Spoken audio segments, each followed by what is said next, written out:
क्या है कि find the electric field intensity, है ना, electric field intensity at any point, यहाँ पे पॉइंट छूट गया है, at any point due to electric dipole.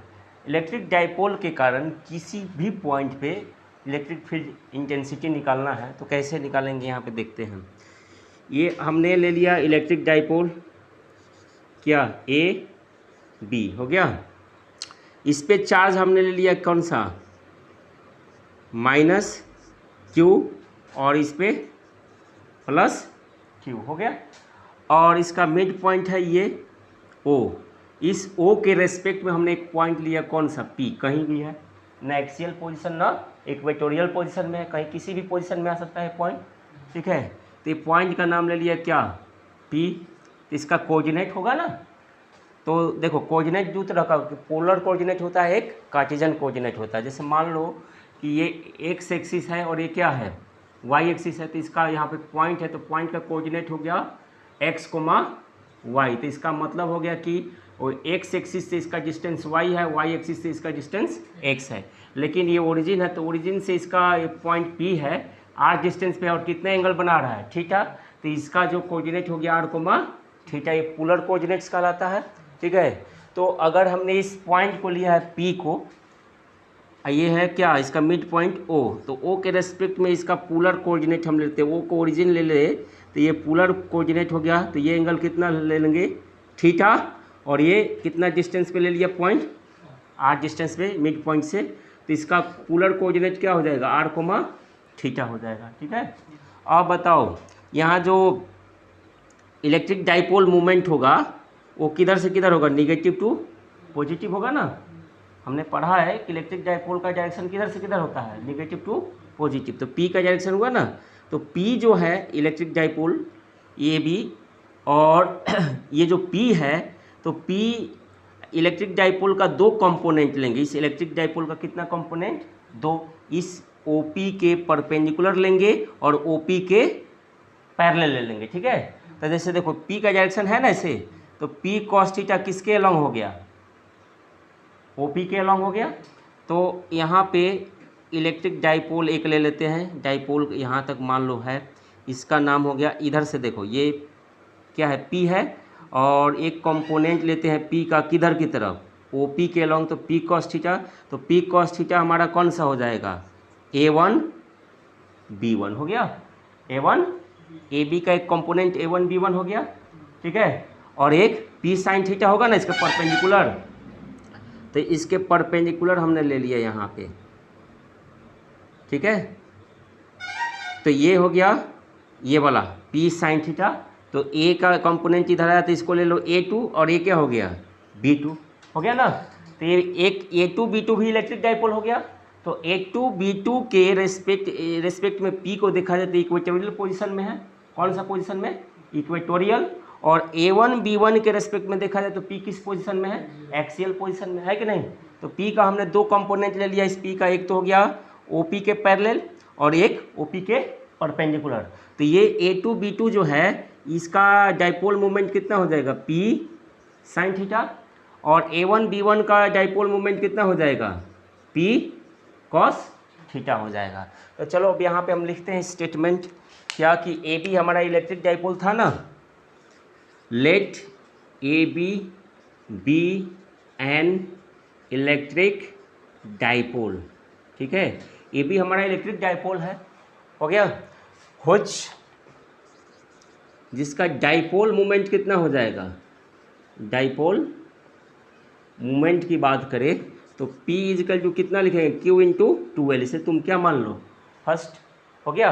It's direction is from A to B, है ना, इसका डायरेक्शन किधर है, A से H से, direction is from A to B।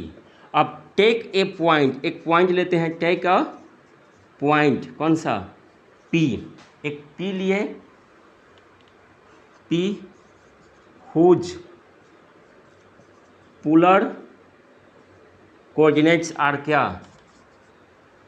polar coordinate is r, theta, जिसका पोलर कोऑर्डिनेट कितना है r कोमा थीटा है, एट विच, जिस पे हमें क्या करना है, एट विच इलेक्ट्रिक फील्ड फाइंड, है ना, इलेक्ट्रिक फील्ड इज फाइंड करना हो गया। अब आते हैं कंपोनेंट ऑफ, देखो component of dipole moment P along किसके, OP, है ना। तो यहाँ पे लिखते हैं इसको हटाकर,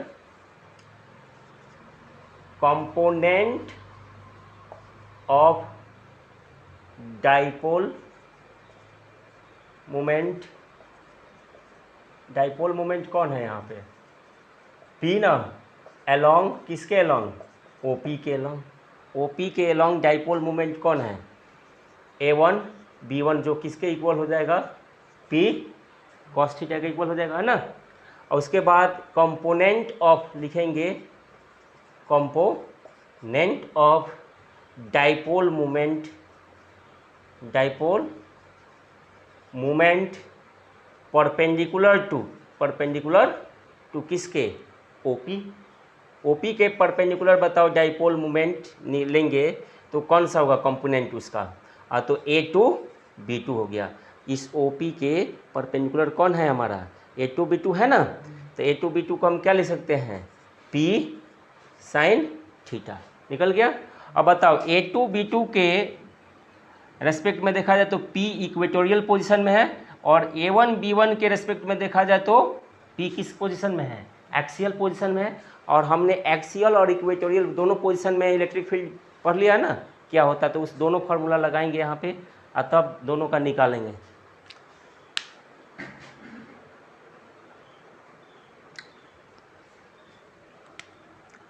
तो देखो ये जो P है ना, P हमारा वो लाइज करता है axial position of A1 B1 है ना, A1 B1 के किस पोजीशन में लाइज करता है, एक्सियल पोजीशन, यहाँ पे लिख सकते हैं, since P lies in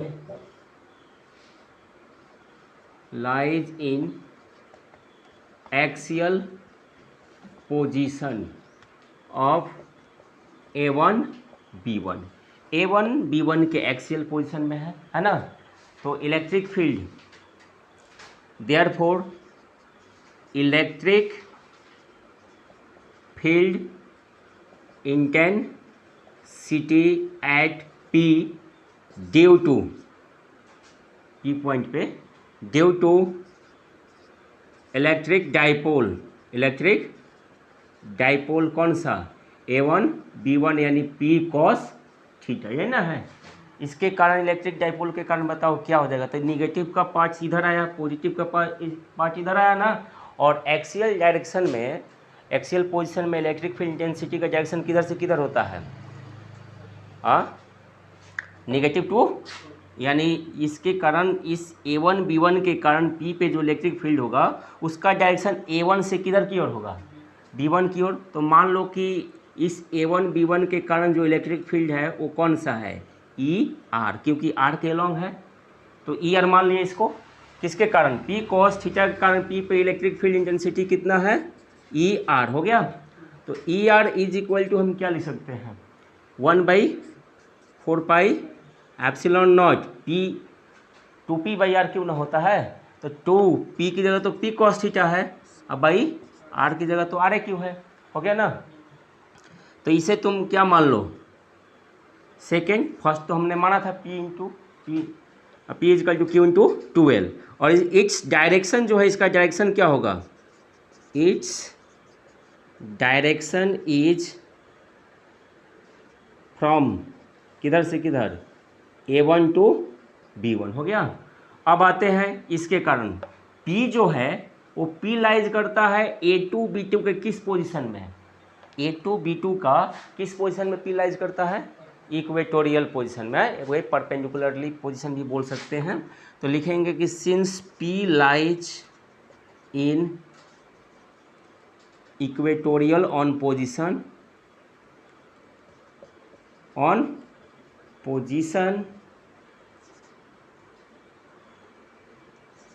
of of क्या A2 B2 है ना, A2 B2 के इक्वेटोरियल पोजीशन में है P। तो देयरफॉर इलेक्ट्रिक फील्ड मान लो इसके कारण कौन हो जाएगा, electric field at P due to A2 B2 कितना है P साइन थीटा ना है, P साइन थीटा। तो E2 B2 के कारण मान लो, और पढ़े हो कि इक्वेटोरियल पोजीशन में जो इलेक्ट्रिक फील्ड उसका डायरेक्शन पॉजिटिव से किधर होता है, तो B2 से A2 की ओर ना होगा, तो इसके पैरेलल हो जाएगा डायरेक्शन B2 से A2 की ओर, इसके पैरेलल इधर के डायरेक्शन होगा इस पर इलेक्ट्रिक फील्ड, और इलेक्ट्रिक फील्ड मान लो कितना हो गया E थीटा। तो दो ही ना इलेक्ट्रिक फील्ड, क्योंकि P का इस इलेक्ट्रिक डाइपोल AB का दो ही कंपोनेंट हुआ, तो इन दोनों के कारण दो इलेक्ट्रिक फील्ड निकल गया ना, और दोनों का रिजल्टेंट जो होगा वही टोटल इलेक्ट्रिक फील्ड कहलाएगा, यहाँ पे कहलाएगा ना। तो अब आते हैं ई थीटा ले लिए, तो E theta is equal to बताओ क्या लिखेंगे 1/4 एप्सिलॉन नॉट, ठीक है। P यहाँ 2 नहीं ना होगा, P sign theta by R3, R distance पे ना है P। अब बताओ its direction from B2 to A2, किधर से किधर है इसका direction, B2 to A2। Its direction is from B2 to क्या A2, हो गया। ई थीटा निकल गया, और दोनों का रिजल्टेंट मान लो ई थीटा ई आर, तो रिजल्टेंट इधर ही ना होगा कहीं, दोनों का, एगो इधर खींच रहा है एगो इधर खींच रहा है, तो इसका दोनों का कंपोनेंट यानी टोटल रिजल्टेंट देखा जाए तो इधर आ गया, और मान लिए कितना है ई, है ना, और ई हमें निकालना है। तो वेक्टर फॉर्म में देखो, ये ट्रेंगुलर लॉ, ई थीटा है तो इसको शिफ्ट यहाँ कर दो, मान के चलो कि ये हो गया, तो देखो ई थीटा ये हो गया ना, तो E r plus E theta is equal to E हो जाएगा कि नहीं हो जाएगा, हाँ। अगर मैग्नीट्यूड लेते हैं ई थीटा का, तो ई थीटा मैग्नीट्यूड हो गया, इसका मैग्नीट्यूड ई आर हो गया, तो ई का मैग्नीट्यूड कैसे निकालेंगे, पाइथागोरस लगा देंगे, root under E R square plus E theta square लिखेंगे, टोटल इलेक्ट्रिक फील्ड इंटेंसिटी निकालने का।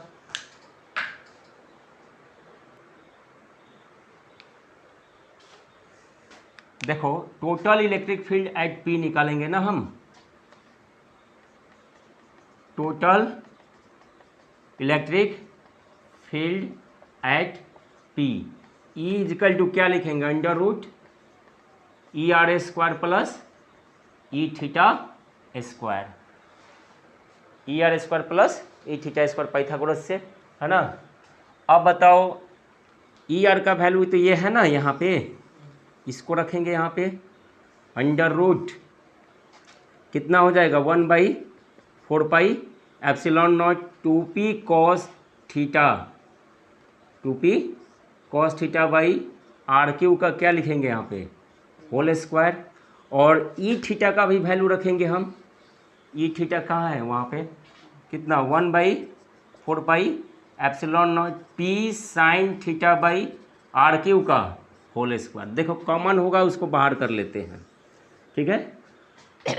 कॉमन क्या है 1/4 एप्सिलॉन नॉट कॉमन है, एंड टू P/R3 भी क्या है कॉमन है, इसका होल स्क्वायर कॉमन है कि नहीं। देखो स्क्वायर कॉमन है ना, इस पर स्क्वायर, इस पर भी स्क्वायर है, P पे भी स्क्वायर है, R3 पे भी स्क्वायर है, तो अंदर क्या बच जाएगा सिर्फ यहाँ पे 2 कॉस थीटा का होल स्क्वायर, और यहाँ पे सिर्फ क्या बच जाएगा साइन थीटा का होल स्क्वायर। यहाँ से स्क्वायर हटेगा तो रूट क्या हो जाएगा, हट जाएगा ना, तो यहाँ सिर्फ बचेगा 1/4 epsilon naught into P by कितना R3 अंडर रूट कितना हो जाएगा 2 कॉस स्क्वायर थीटा को 4 कॉस स्क्वायर, और साइन स्क्वायर थीटा को 1 माइनस क्या लिख सकते हैं कॉस स्क्वायर थीटा। अब बताओ 4 को कॉस स्क्वायर में से वो गया तो कितना हो जाएगा 3 ना, तो 1/4 epsilon naught into P by R3 under root कितना लिखेंगे 1 + 3 कॉस स्क्वायर थीटा, आ गया ई, ये ई हो गया। अब ई का डायरेक्शन, तो मान लो कि let E makes an angle alpha with E R के साथ अल्फा एंगल पे है ना, तो डायरेक्शन बताएगा।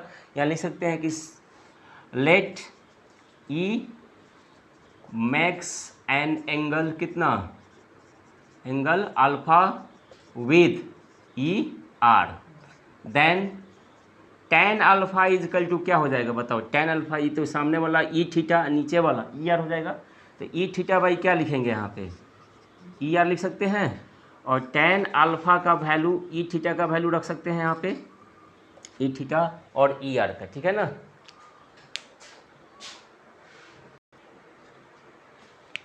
देखो ई तुम्हारा तो निकल गया ना यहाँ पे, कितना 1/4 pi epsilon naught P by R Q into under root 1+3 cos square theta. किसी भी पॉइंट के लिए इलेक्ट्रिक फील्ड हो गया, इलेक्ट्रिक डाइपोल, हाँ इलेक्ट्रिक डाइपोल के कारण किसी भी पॉइंट पे इलेक्ट्रिक फील्ड हो गया।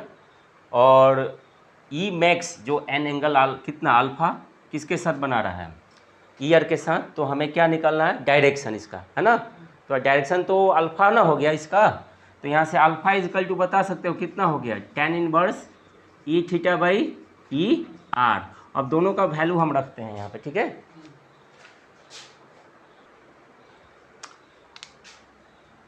ई थीटा का वैल्यू रखेंगे, उसमें कितना है देखो, alpha is equal to tan inverse E theta का value 1/4 pi epsilon naught into p sine theta by कितना आर क्यूब था ना।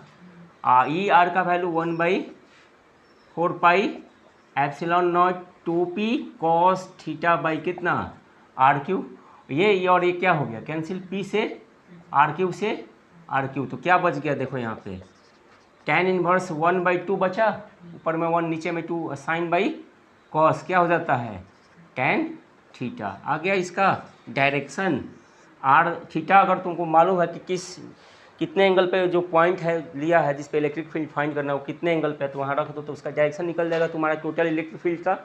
अब आते हैं स्पेशल केस, सुनो स्पेशल केसेज, मतलब फर्स्ट में आओ। देखो अगर एक्सियल पोजीशन की बात करें इन ये ए बी जो इलेक्ट्रिक डाइपोल है, अगर पी इसके एक्सियल पोजीशन में होगा पी, तो थीटा 0 ना हो जाएगा। ये भी इलेक्ट्रिक डाइपोल था ना, और ये जो पी पॉइंट है इसके एक्सियल पोजीशन में आ जाए तो थीटा इजकल टू क्या हो जाएगा 0, और इक्वेटोरियल पोजीशन में हो जाए तो थीटा इजकल टू 90 हो जाएगा। तो इन एक्सियल पोजीशन की बात करें, axial position theta equal to 0 degree, तो इसमें अगर थीटा की जगह 0 रखते हैं तो कॉस 0 का वैल्यू कितना होता है 1 ना। तो ई इजकल टू कितना हो जाएगा 1/4 pi epsilon naught into P by R Q under root 1+3 cos square 0। अब कॉस 0 का वैल्यू 1, तो 1 रखेंगे तो 1 में 3 से मल्टीप्लाई करेंगे तो 3, और 3 1 4, 4 का रूट कितना हो जाएगा 2, तो 2p बाई आर क्यू आ गया ना। तो एक्सियल पोजीशन में इलेक्ट्रिक फील्ड क्या हो गया 1/4 pi epsilon naught into 2p by R Q. और इन दूसरा केस इक्वेटोरियल पोजीशन में आते हैं, equatorial position theta equal to कितना लेंगे 90 लेंगे ना। तो थीटा इजकल टू जब 90 लोगे तो 1/4 पाई एप्सिलॉन नॉट इंटू कितना p by R Q under root कितना हो जाएगा 1+3 कॉस स्क्वायर कितना 90। अब कॉस 90 का वैल्यू कितना हो जाता है 0 हो जाता है। तो 0 होगा तो ये 0 में 1 ऐड करें तो 1 का रूट क्या हो जाएगा, तो p बाई कितना आ गया आर क्यू आ गया कि नहीं आ गया इक्वेटोरियल में, हाँ। तो दोनों केस का निकल गया।